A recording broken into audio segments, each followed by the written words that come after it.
저는 오늘 본문의 말씀을 통해서 육신에 속한 자라는 제목을 가지고 함께 은혜를 나누도록 하겠습니다. 일매 저희 교회는 고린도전서를 묵상하고 있습니다.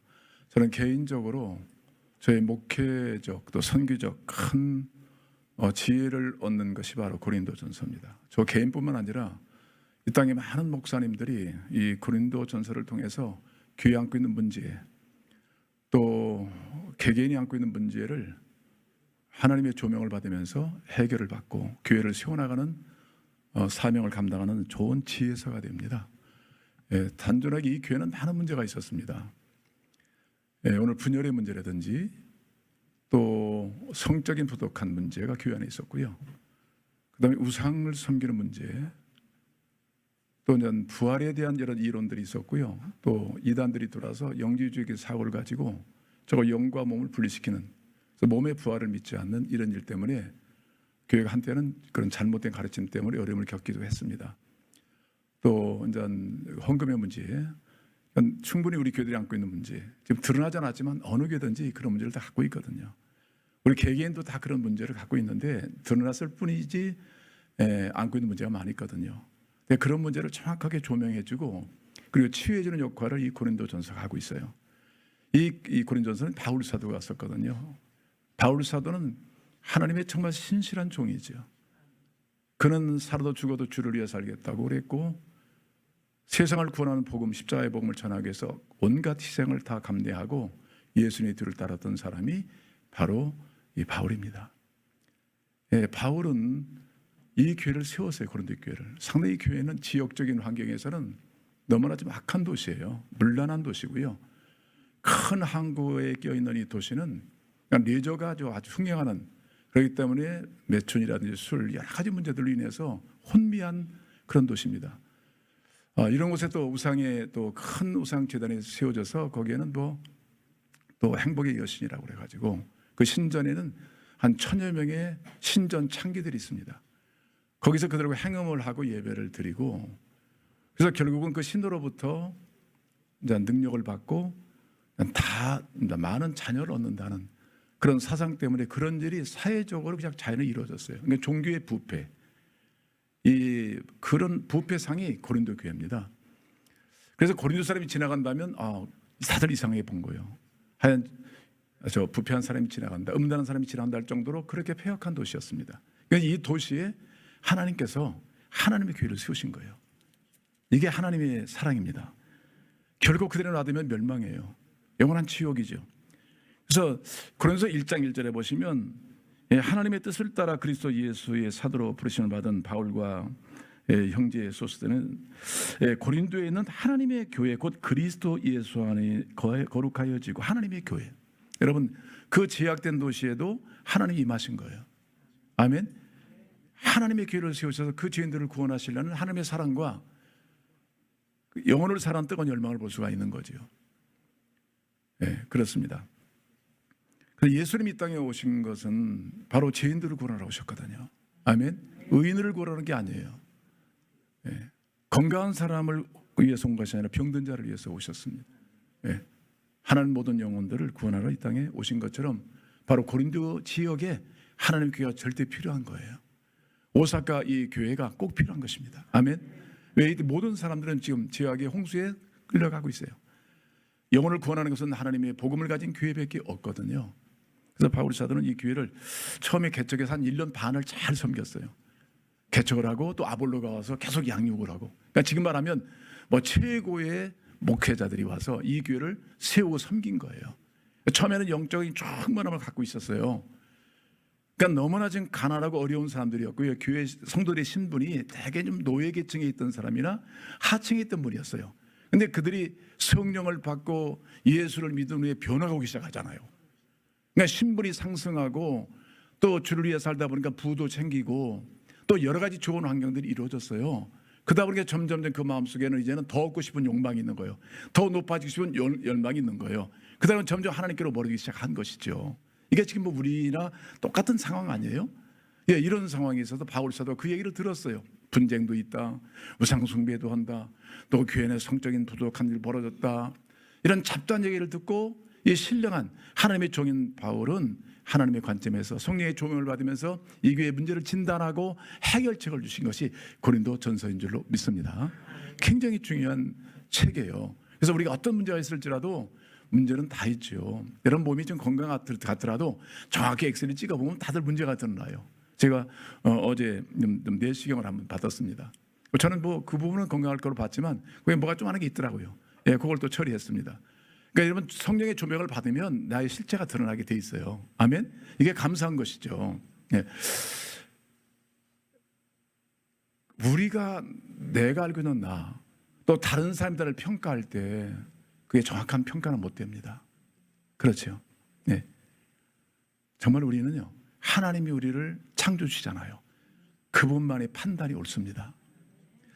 이런 성경은 사대교회라고 있습니다. 사대교회는 성령이 진단하신 말씀은 뭐냐면 너희는 좀 살았다는 이름을 가졌지만 세상은 죽었다 그랬어요. 이게 굉장히 무서운 얘기거든요. 자기들은 살아서 찬양도 한다, 봉사도 한다, 전도도 한다, 선교도 한다, 열심히 한다 했는데 주님 판단은 죽었다는 거예요. 영적으로는 죽어 있다. 육적으로는 활동을 모르겠지만 영적으로는 죽어 있다라고 판단하셔서 이게 굉장히 위험한 얘기잖아요. 무서운 얘기잖아요. 예. 또 여러분 라우디아 교회를 보시면 그들은 뭐냐면 항상 그들은 자랑하기를 나는 부자라 부유하여 부족한 것이 없다. 모든 세상의 복을 다 받았다. 이렇게 말하는데 하나님 보실 때 뭐냐 너는 가난하고 가련하고 아주 헐벗었다. 아주 벗은 수치스러운 교회라고 말씀하고 있거든요. 그러니까 이런 관점 볼 때 정확하게 우리를 판단하실 분은 바로 예수 그리스도예요. 그 조명을 받을 때 우리가 그 안에서 우리가 다시 일어나고 다시 만들어지고 회복해서 하나님의 영광을 드러내는 그런 귀한 하나님의 교회와 일꾼들이 될 줄로 믿습니다. 여러분 이 교회의 특징이 단순하게 지금 분열의 문제를 1장부터 4장까지 다루고 있는데 분열의 문제뿐 아니라 아까 말씀드린 잡다한 문제가 내재되어 있었어요. 그런데 이런 문제를 왜 그렇게 잘 해결하지 못했을까? 그러니까 어려운 가운데 막 뜨겁게 기도하고 웬 이게 하나님의 은혜인가 기도하다 보니까 성령이 임했고 또 성령의 은사를 다양하게 받았어요. 은사가 넘치는 교회예요. 막 방언이 터지고 예언이 터지고 그건 참 세상에서 교회들이 얻을 수 없는 많은 은사를 받은 교회가 이 교회입니다. 자 이런 교회고 그런데도 불구하고 열매를 보니까 엉뚱한 열매 맺히는 거예요. 그러니까 성령의 열매가 맺혀져야 되는데 육신의 열매가 맺혀지고 있는 거예요. 그 얘기를 듣고 바울 사도는 정확하게 이 교회 문제점을 말하고 있는데 바울의 판단을 볼 때는 이 교회는 자기들은 신령하다. 왜? 성령 받았으니까 은사 받았으니까 능력 받았으니까 이게 전부가 아니라는 거예요. 이 교회를 판단해 보니까 주님 만나 너는 육신에 속한 자라. 육신에 속한 이 교회는 육신에 속했다. 그럼 이 교회 분포를 본다면 신령한 데 속한 사람이 있고 육신에 속한 사람이 있고 또 2장에 보면 육에 속한 사람이 있어요. 그러니까 이 교회를 분리시키는 것이 아니라 객관적인 판단을 보면 이 교회 수준이 아직은 너희들이 세상을 이기지 못하고 있다. 죄를 극복하지 못하고 있다. 자아를 극복하지 못하고 있다. 성령의 인도와 통제를 받지 못하고 있다. 열매를 보니까 그렇다. 그렇게 판단하는 거예요. 나는 착하다. 나는 진실하다는데 열매는 거짓으로 나타난다.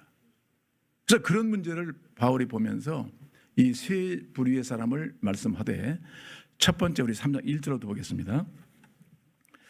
자 형제들아 내가 무엇을 신령한 자들을 대한 것 같이 너희에게 말할 수 없다. 그럼 신령한 자가 있어요.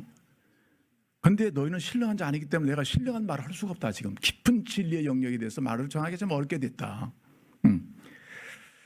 자, 곧 그리스도 안에서 어린아이들을 대한 것 같이 하노라. 그러니까 육신에 속한 자들은 예수를 형제 예수를 믿었지만 또 성령을 받았지만 성장이 안 된 어린아이 수준에 머물러 있는 즉 성인아이 같은 모습이 육신에 속한 그리스도인이라는 얘기예요. 자, 우리는 이 문제를 오늘 하나님의 말씀의 조명을 받으면서 나의 신앙적 위치를 바로 발견해야 됩니다. 아멘. 그래서 저는 오만에 빠지거나 자만에 빠지고 자유에서 스스로는 된 것 같은데 그럼 우리 성장할 기회를 놓쳐버리는 거예요. 회개할 기회도 놓쳐버리는 것입니다. 오늘 집사님과 교제할 때 그런 말씀 하셨어요. 결국 우리가 기도하고 뭐 열심히 하는 게 다 먹을까, 무엇을 먹을까, 입을까, 마실까, 더 얻을까 뭐 이런 것이 주종을 이루었는데 막상 하나님의 조명을 받고 보니까 회개할 것이 밖에 없다. 이렇게 살아도 되겠는가? 하나님 그 많은 은혜 주셨고 십자가의 구속연까지 주셨는데 지금 내가 계속 구한다는 게 그것만 구한다면 세상 사람들과 뭐가 다르겠는가? 그런 마음을 가지고 주님의 조명을 받고 또 주님께로 가까이 나오는 집사님의 고백을 제가 이번 주에 교제가 들었습니다. 여러분, 그럼 육신에 속한 자가 있고 신령한 자가 있습니다. 그럼 이 교회는 지금 어린아이 같다는 거예요. 육신에 속한 자, 영적 성장하지 못한 그런 상태라는 거예요. 어떤 상태입니까? 2절, 내가 너희를 무엇으로 먹였어요? 젖으로 먹이고 밥으로 하지 아니했다. 이건 과거예요.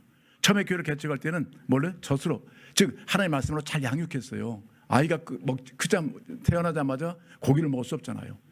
그러니까 우유를 잘 먹인 거예요.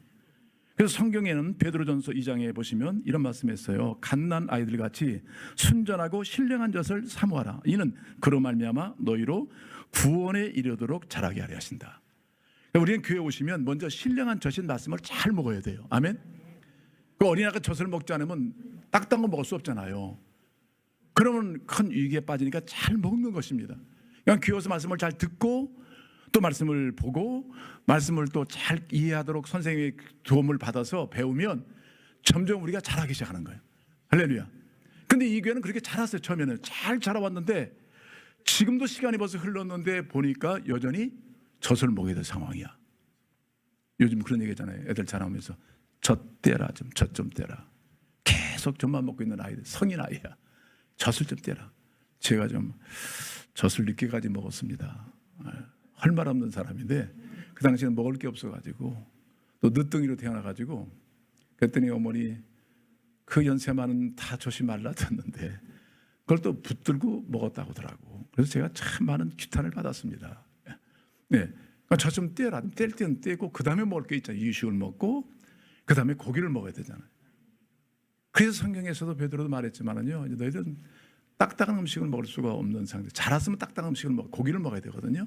그런 식으로 우리 보니까 이들은 여전히 좀 젖을 빨고 있는 거예요. 은사도 넘치고 은혜도 넘치고 자기는 모든 걸 다 얻었다고 말하는데 결국은 젖을 먹고 있는 거예요. 딱딱한 음식을 먹을 수 없어요. 그 음식을 먹어야 이빨도 강해지고 몸이 정상적으로 자라가는 데 도움이 되잖아요. 근데 그런 일을 할 수 없는 영적 미아 상태다. 어떠세요? 우리 교회는 어떨까요? 나와 여러분 어떨까요? 그냥 먹여주는 것만 뻘컥 먹고 있나요? 내가 씹을 때 씹고 또 잡을 때 잡고 들을 때 듣고 뭔가 행동해야 되잖아요. 근데 어린아이처럼 그냥 엄마가 주는 것만 먹고 있어요. 여러분 우리 인생을 살다 보면 그 시험이 오잖아요. 시험은 굉장히 중요한 거예요. 보니까 하나님 주시는 시험은 테스트잖아요. 너희가 어느 정도 자랐느냐, 네가 얼마 정도 이제는 사람이 됐느냐, 네가 얼마 정도 신자가 됐느냐는 측면에서 테스트를 해요. 근데 우리들이 보면 아무리 시험을 보기 전에는 자기가 뭐 공부를 많이 했다, 또 뭐 선생에게 공부를 했다, 책을 많이 읽었다. 그런데 결과를 딱 보니까 실력이 안 나와. 그게 꽝이에요, 꽝. 세상 말로 한다면. 그러니까 우리가 하는 모든 것들이 결국은 나중에는 하나님 딱 한번 쳐보면 시험을 들어보면 그 시험의 결과가 나오잖아요. 근데 거기서 우리가 합격을 해야 되거든. 아멘. 그러니까 건강하다는 증거고 우리 신앙이 여기까지 왔구나 이걸 입증할 수 있어요. 그러니까 모든 것은 열매를 통해서 입증해야 되지 그냥 자기가 자기 신념으로 나는 성장했다, 나는 이렇게 하니까 이렇게 됐다 이렇게 말할 수 없다는 거예요. 그래서 바울은 객관적인 시각으로 볼 때 너희들은 어린아이야. 여전히 그냥 자기 원하는 대로 내 자아에 이끌려서 나의 기쁨을 찾고 아이들은 그렇잖아요. 그런 상태로 너희들이 좀 머물러 있다. 뭔가 좀 성장해서 도와주고 먹여주고 입혀주고 뭔가 자기 행동이 없다. 신앙자 행동이 나타나지 않고 있다. 그런 얘기예요. 이 교회가 그 많은 은사와 또 그 많은 부 또 이제 높여지다 보니까 점점 왕이 되고 싶은 마음들이 있잖아요. 이런 상태에 빠져버리고 말았어요. 여러분 어떠십니까? 예수님은 하늘의 영광 보좌를 버리시고 이 땅에 죄인을 구하러 오셨거든요. 아멘. 근데 이 고린도 교회는요 점점 높아져요. 하나님께 받지 않은 게 하나도 없는데 다 받아놓고서 자기들이 했다는 거예요. 그냥 바벨탑을 쌓는 거예요. 점점 우리 이름을 높이잖아, 나타내잖아 세상에. 여러분 어떠십니까? 우리는 예수님의 정신으로 이 땅에서 십자가에 그 짐을 짊어지고 세상을 구원하고 하나님 나라를 일구는 것이 우리의 사명이 아니겠습니까? 근데 그들은 점점 세상에서 왕도 노릇해야 되겠고 더 부도 찾아야 되겠고 이 세상에서 영원히 살 것처럼 그런 태도를 가지고 더 얻고자 하는 욕망이 있었던 것 같아요. 그러니까 이들에게 시험이 뭐냐면 결국 예수님의 십자가로 구원을 받은 그들이 십자가는 점점 뒤로 물러놓고 점점 자기를 양육했던 선생들, 그래서 이제 파가 생긴 거예요. 분열이. 누굽니까? 이름 대면 알만한 분이잖아요. 바울파. 얼마나 훌륭한 목회자고 선교사입니까? 그 다음에 아볼로. 그 다음에 게바 베드로. 그러니까 이것저것 싫다. 나는 누구다? 그리스도파다. 교회가 네 조각이 났어. 갑자기 이 교회가. 그러니까 이런 상황에 직면해서 결국 어떤 일이 벌어졌냐면 열매를 보니까 그 증거를 보니까 3절 보세요. 자, 너희는 아직도 어디에 속했다? 육신에 속한 자로다. 너희 가운데 시기와 분쟁이 있으니 어찌 육신에 속하여 사람을 따라 행함이 아니겠는가? 하나님을 놔두고 십자가를 놔두고 사람과 사람의 교훈을 따르기 시작했다는 거예요. 그러니까 자기 존재감을 높이는 거예요. 나는 누구를 따라. 우리 선생은 누구야? 이런 걸 가지고 서로가 그냥 라이벌이 된 거예요. 그들은 절대로 그런 적이 없어요. 근데 그들이 더 높아지고 싶은 욕망, 자기 존재감을 찾고 싶은 욕망으로 이 사람을 찾는 거예요. 나는 바울파다, 나는 게바다, 나는 또 뭐 아볼로다, 나를 알아달라. 그런 식이거든요. 이게 위험한 거예요. 세상에 어떤 유명한 목사가 있을지라도 결국은 밑에서 말하고 있어요. 하나님 백성들을 믿게 한 사역자, 일꾼일 뿐이에요. 아멘. 사람을 구원하고 사람을 키우는 것은 하나님밖에 없어요. 오늘 전도주일이거든요. 여러분 전도주일인데 오늘 두 분 오신 걸 환영합니다. 예, 환영해요. 여러분 잘 오셨습니다. 예, 여기서 예수님 만나시면 정말 우리에게는 세상에 그 얻을 수 없는 보화들을 많이 얻게 됩니다. 근데 여러분 하나님은요, 인간이 갖고 있는 모든 지혜보다도 하나님의 미련함이 더 지혜롭습니다. 사람들은 자기를 인간을 구원해보고 자기를 극복해보려고 많은 노력을 경주하지만 여전히 자기는 죄인이고요. 여전히 죽음 앞에 서 있어요. 그래서 하나님께로 온 지혜는 세상에서 자기 지혜로 얻을 수 없는 지혜가 있는데 하나님은 그 지혜를 주시기 위해서 전도의 미련한 방법을 동원하셨어요. 여러분 전도는요 굉장히 미련한 방법입니다. 오늘 어떻게 오시는지 모르겠지만 교회 나갑시다. 예수 믿습니다. 그러면 예수가 밥 주냐? 뭐 예수님 너가 딱 배안하느냐? 뭐 그런 얘기를 할 거예요. 그런데 아무리 화려한 전도 방법을 말하더라도요, 아니에요. 전도는 미련한 방법입니다. 아멘. 왜냐하면 전도의 핵심이 뭐냐면 십자가예요. 십자가 예수를 믿으면 당연히 구원받습니다. 근데 믿어보니까 죄와 사망에서 해방됐거든요. 할렐루야. 그러니까 영혼을 향해서 갈 수 있는 거예요. 지금은요, 우리가 영혼을 향해서 하나님을 향해서 이런 은혜를 받았어요. 그러니까 전도를 아무리 잘해도 미련한 방법인 줄 아세요. 방법이 아니에요. 인간을 구원하는 건 십자가밖에 없다는 거예요. 바울이 아덴에서의 철학의 도시에서 그렇게 웅변적으로 설교를 했지만 뭔가 좀 다른 부족했어요. 그가 깨달은 게 뭐냐면 인간의 지혜와 지식으로 사람을 얻을 수 있는 것이 아니라 성령의 나타남과 능력으로, 그래서 십자가와 예수 그리스도에는 전하지 않겠다고 그랬어요. 그게 하나님의 미련한 방법인데 그게 인간을 구원하는 지혜라니까요. 할렐루야. 그래서 하나님과 우리 생각은 다른 거죠. 자, 그래서 오늘 이제 육신에 속한 자가 열매를 보니까 그들은 성령을 말하는데 시기와 다툼이 있어요. 열매가 없는 거예요.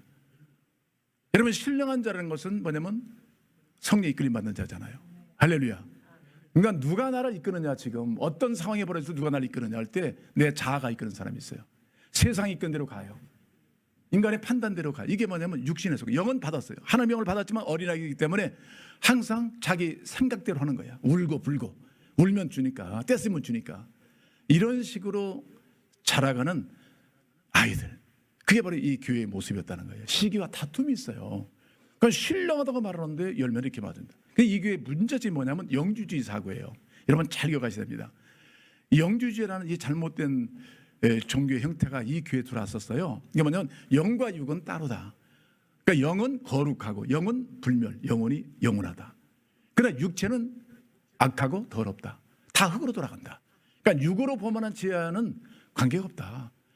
그래서 이 영적 자유를 누리는 데 있어서 육체의 집을 받지 마라. 육은 어떻게 하더라도 어차피 그것은 썩어질 것이니까 관계없다. 그래서 이 교회에 성적 부도덕도 오게 된 거예요. 여러분 신앙생활도요, 내가 은혜를 받은 거고 열매는 다르게 나타날 수 있어요. 아멘. 우리가 지금 말씀을 읽고 막 백독했다든지 성경 공부했다든지 찬양했다 했다는 열매를 보면 나의 영적 상태를 알 수 있는 거예요. 아멘. 그래서 우리가 자꾸 분리시켜요. 은혜 받았습니다. 어느 목사님 만났습니다. 뭘 들었습니다. 어디 뭐 됐습니다. 헌데 열매는 다르게 맺은 거예요. 이게 이원론적 신앙생활이에요. 그래서 우리가 영은 육을 보완하고 육은 영을 보완하는 거예요. 육체는 하나님의 성전인 것입니다. 그런 쪽에 서로가 보완해서 한 인격을 만들고 하나의 멋진 그리스도의 형상, 하나님의 형상을 회복하는 거예요. 할렐루야. 그러니까 육체를 소중히 여기셔야 되는 것이죠. 그런 측면에서. 그러니까 분리시킬 수 없다. 이 신앙생활 동일한 거예요. 말씀을 듣다 보면요, 내가 그 사람 된 것 같아요. 아닙니다. 은혜는 거기까지 왔어요. 그러나 실제 열매는 우리가 심어지고 물을 뿌려지고 그다음에 그 흙을 극복하고 열매로 나타내야 되는 거거든요. 할렐루야. 그래서 이런 교회가 세상에 비춰질 때 세상은 하나님이 살아계시다, 그 향내를 맡고 영혼들이 구원을 받기 시작한다는 것입니다. 이런 측면에서 이 교회는 너희들은 온갖 은혜를 다 받았고 은사를 다 받았고 모든 형편이 좋아졌는데 여전히 높아지라는 욕구에 이끌려서 더 육신의 자아에 이끌려서 살아감을 통해서 내가 볼 때는 여전히는 어린아이다 이렇게 말하고 있는. 여러분 어떠실까요? 하나님이 저를 볼 때는 여러분 보실 때 어떠실까? 우리 한국교회도 많은 은혜를 받았었잖아요. 복음이요, 이 하층으로 가게 되면요, 이 상승 효과가 있습니다. 그들이 갑자기 배우지 못해 어려웠는데 예수를 믿고 보니까 이게 막 그리스도의 변화가 오잖아요. 꿈도 생겨요. 그래서 한국에는 복음이 밑에서 하층부터 오기 시작해서 쌍놈이라고 하잖아요. 옛날에 그 층에서 오기 시작해서 복음이 막 활성화된 거예요. 막 활성화되시는 막 유학도 가고 사람의 변화가 오고 이제는 한국이 갑자기 막 경제 상승도 오고 또 교회들도 세계 10대 교회 안에 뭐 4개 5개가 들어가고 엄청난 변화를 이룬 것은 사실이거든요. 근데 미국은 위로부터 왔단 말이에요. 그러니까 정치적인 어떤 상황이 이끌려서 깊이 들어가지 못해요. 정치와 함께 소멸돼 버리고 그 정권을 유지하기 위해서 이 어떤 종교를 이용한다든지 이런 것 때문에 결국 복음이요 이렇게 잘 안 먹혔어요. 근데 다른 어느 나라든지 이 밑으로 들어가면 살아요. 그래서 한국에 그런 효과가 있는데 점점 한국 교회가 잘하다 보니까 그냥 건물도 막 커졌죠. 사람도 많아졌죠. 헌금도 많아졌죠. 하다 보니까 점점 어떤 면에서는 조금 욕심이 더 사라졌어요. 되게 신학생들도 옛날에는 그저 죽는 줄 알고 신학교 들어갔거든요. 나는 세상의 모든 걸 다 한 잔 버리고 얻을 것 얻지 못하고 나는 죽을 먹든 보리밥을 먹든 나는 주를 위해 살겠다 했는데 점점 교회가 커지다 보니까 전두살이 달라지더라고. 신학생들이 나도 저 우리 목사님처럼 저기 고급차를 타고 다니겠고 사회적 명망 있는 사람이 되고 싶고 이런 욕망들이 오기 시작했어요. 그러다 보니까 그것이 요즘에 잘 안 이루어지잖아요. 그러니까 신학생들이 줄어들었어. 자기 꿈이 사라진 거야. 이것은 큰 넌센스죠. 예. 자, 이런 문제에 있어서 바울 사도는 여러분 자기를 본받으라고 그랬거든요. 본받으라. 우리 모델이 없잖아요. 근데 이 사람 본받았다간 우리가 큰일 납니다. 사실은 세상을 부인해야 돼. 철저히 십자가를 지어야 돼. 근데 이 길이 주님 원하시는 길이라는 거예요. 그래서 바울 사도는 말하기를 1만 스승이 있다. 팍하니 가르치는 사람이 있지만 아비는 없다. 아비는 적다. 자기는 고린도 교회에 이 복음을 막 심어서 아버로는 물 주고 어떻게 해서라도 이 사람들이 성장했어요. 구원받고 성장했거든요. 예.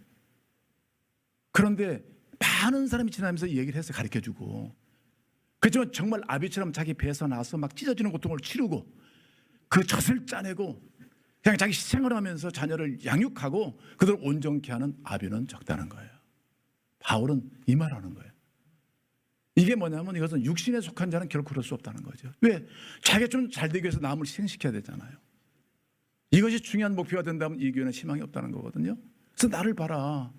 내가 어떤 모습으로 이 세상을 살고 있는지. 그래서 4장을 한번 보세요. 4장. 예. 조금 건너뛰지만 4장.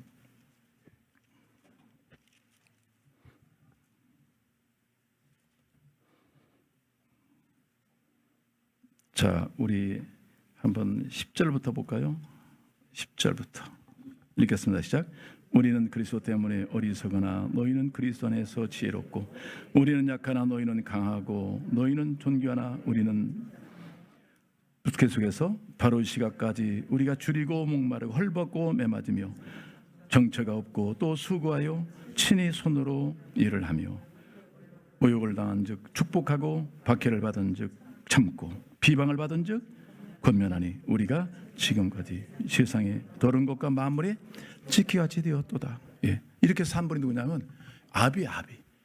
자네들의 잘됨을 위해서 자기를 다 부정하고 산 어미와 아비 같다는 거예요. 그건 그리스도가 보이시던 그 모델이에요. 그래서 바울이 나를 본받으라는 것은 예수를 닮아가는 나를 본받아야만 교회가 정상화된다. 그런 의미거든요. 우리는 본받을 분이 예수 그리스도십니다. 근데 이 교회는 점점 자꾸 자기의 존재감을 찾으려고 사람을 자꾸 찾고 그 사람에 속했다는 것이 자기의 신앙인 줄 알았어요. 그 사람의 말씀을 들었다는 것이 자기 신앙 전부인 줄 알았어요. 아닙니다. 이 교회를 다시 예수 그리스도로 인도하는 거예요. 하나님께로 인도하는 거죠. 그렇습니다. 우리를 구원시킨 것은 예수님 십자가잖아요. 자, 그래서 다시 한번 우리 3장으로 돌아오셔서 한 번 더 하겠습니다. 자, 너희는 아직도 육신에 속한 자로다. 3절 너희 가운데 시가 분쟁이 있으니 어찌 육신에 속하여 사람을 따라 행하며 사람을 따라 하나님을 따라 성령을 따라 아니라 사람을 따라 사람의 치된 영향을 받아요. 자기를 만족시키는 얘기는 들어요. 불편한 얘기는 안 들어요. 자기의 존재감을 찾아요. 네, 이런 어떤 상태, 우리 신앙은 주를 따라, 아멘, 말씀을 따라, 이게 정상적이잖아요. 자, 그 다음에 어떤 이는 말하되 나는 누구에게? 바울에게라 하고 다른 이는 나는 아볼로에게라 하니 너희가 어디에 속했어요?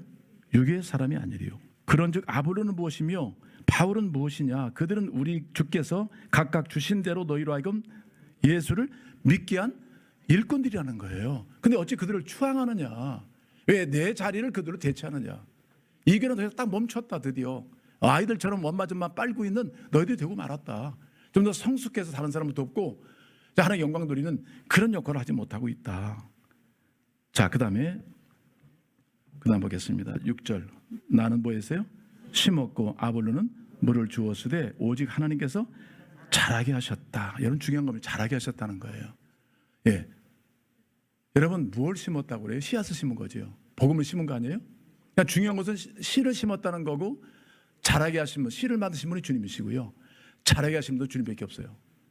예, 그러니까 우리 역할들, 즉 바울과 아볼로의 중요한 사역자인 것이 분명합니다. 그들은 물을 심었고 물을 준 것뿐이에요. 그러니까 자라게 하신 것은 누구냐면 오직 하나님이세요. 근데 그 자라게 하나님을 따라가야 되는데 너희들은 갑자기 사람을 따라간다. 물 주고 또 심는 사람을 따라간다. 그들은 너희를 믿게 하고 하나님을 알게 한 일꾼에 불과한데 궁극적인 너희의 신앙을 자라게 하고 온전케 하는 것은 바로 하나님이시다. 아멘. 그러니까 하나님을 바라야 된다는 의미잖아요. 여러분 어떻습니까? 신비 아니에요? 작은 씨앗이 심겨졌는데 살아있는 생명을 가진 씨앗은 드디어 심고 물 주는 이에 의해서 좀 자라기 시작, 좀씩 번성하잖아요. 근데 궁극적으로 그걸 오뚝 속에 자라게 하시는 분은 하나님밖에 없어요. 여러분 마찬가지잖아요. 우리 아이들 아무리 자라게 할지라도 그 부모들 생각이 있지만 결국 자라게 하시는 분 하나님밖에 없어요. 아멘. 여러분 이 모습 우리 그대로 주님을 섬기잖아요. 근데 이번에 하나님이 자라게 하신 거예요. 그 역할을 하느냐는 것 중요해요. 부르신 대로. 그러니까 나를 자라게 하신 분이 하나님이시다. 이 영적인 이 자각을 가지고 그 하나님을 더 신뢰하고 의뢰해야 된다. 지금 내가 못 자랐을까? 더 자라게 하시면 누구예요? 하나님밖에 없는 거예요. 근데 여전히 젖을 먹으면서도 그냥 사람만 의지하고 부모만 의지할 것이 아니라 이제는 하나님을 의지해라. 바울이 아니다. 이제는 절대 하나님과 관계를 온전케 하라. 그런 말씀이에요. 그렇습니다. 그 다음에 우리 7절 그런즉 심는 이나 물 주는 이는 아무것도 아니로되 오직 자라게 하시는 이는 하나님뿐이다. 그 하나님 강조하는 게 뭐냐면 아볼로라든지 바울이 필요 없다는 얘기 아니에요. 중요한 역할을 했지만 그러나 궁극적으로 교회의 주인은 하나님이시다. 우리를 온전케 하실 분은 하나님이시다. 그런데 자꾸 그냥 하나님은 작아지고요, 내 꿈은 커지고 또 할 일은 많아지고 주님은 내 속에서 점점 가려지는 모습도 없잖아 있잖아요. 예. 하나님이 계시고 말씀하신다면 우리는 순종밖에 없잖아요. 이걸 못하는 것이 제일 인생의 후회더라. 후회. 여러분 그 영원한 진리의 말씀, 생명의 말씀, 나를 구원하고 나를 복주시는 이 말씀에 대한 순종을 우리는 더디게 할 때가 있어요. 그렇죠? 예수님은 순종 한 가지로 세상을 구원하셨고요, 만민의 구세주가 되셨습니다. 그런데 우리 순종 여러분 잘 명심해야 돼요. 육신의 자아는 계속 나를 만족시켜요. 그렇게 하면 내가 희생되는 거 내가 손해보는 것 같은데, 근데 영적인 관점에 볼 때는 우리가 순종하면 하늘나라 얻습니다. 하나님이 이루라든지 하나님이 성령 열매를 맺게 되거든요. 그런 측면에서 여기서 말씀하고 있는 줄로 믿습니다. 자, 그 다음에 우리 8절 우리는 하나님의 동역자들이요 너희는 하나님의 밭이요 하나님의 집이니라. 내게 주신 하나님의 은혜를 따라 내가 지혜로운 건축자같이 터를 닦아두며 다른 이가 그 위에 세우나 그러나 각각 어떻게 그 위에 세울지를 조심할지라. 11절 가지겠습니다. 시작. 이 닦아둔 것 외에 능히 다른 터를 닦아둘 자가 없으니 이 터는 곧 예수 그리스도예요. 그러니까 사람에서 예수를 옮겨라. 아멘. 사람에 대한 깊은 관심이 많이 있지만 더 중요한 것은 우리의 생명을 주고 우리를 자라게 하시고 온전케 하시는 주님과 연합을 이룰 때 우리가 온전해진다는 거예요. 털을 좀 바꿔라. 오늘 여러분들 차근히 붙들고 있는 것, 우리가 생각하는 것들이 궁극적으로 바로 예수가 되어야 된다는 것입니다. 아멘. 우리가 신령하다는 것 중요합니다. 그래서 오늘 세 가지로 정리하겠습니다. 이 교회의 어떤 상황은 첫째, 육에 속한 사람이 있어요. 오늘 어떠십니까? 보겠습니다. 2장 13절 2장 13절 14절 가지겠습니다. 2장입니다. 시작. 우리가 이것을 말하니와 사람의 지혜에 가르친 말로 아니하고 오직 성령께서 가르친 것으로 하여 영적인 일은 영적인 것으로 분별하느니라.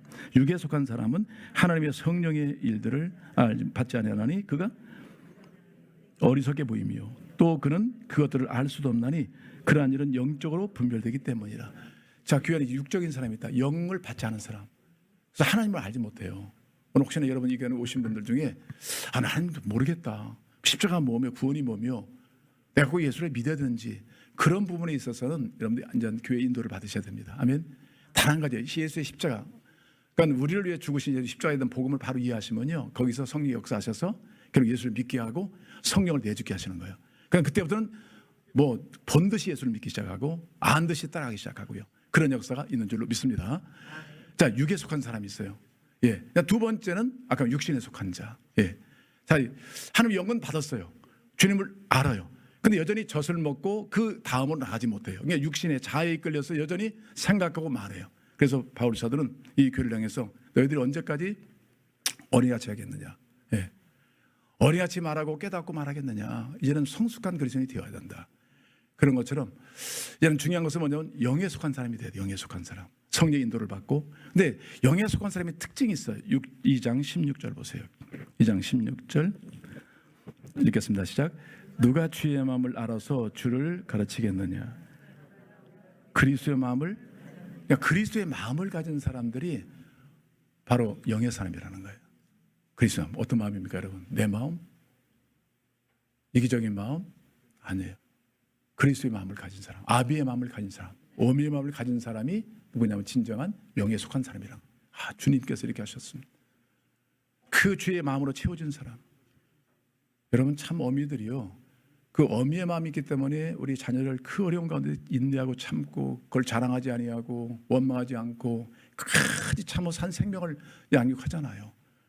하나님은 온 인류에 속한 모든 영혼들이 십자가 못 보내주셨고 피 흘려 죽으셨고 우리가 성령을 보내주셨고 그렇다면 성령의 인도를 받으면서 살다 보면 점점 우리 마음이 그리스도의 마음으로 화될 줄로 믿습니다. 점점 예수의 따뜻한 마음, 그런 마음이 되는 거예요. 아까 말씀대로 성령을 말하지만 열매는 엉뚱히 육체의 열매를 맺는다, 이러면 안 되는 거예요. 여러분 누가 신령한 사람입니까? 누가 신령한 자일까요? 성경을 많이 본 사람입니까? 물론 봐야 되죠. 중요한 것입니다.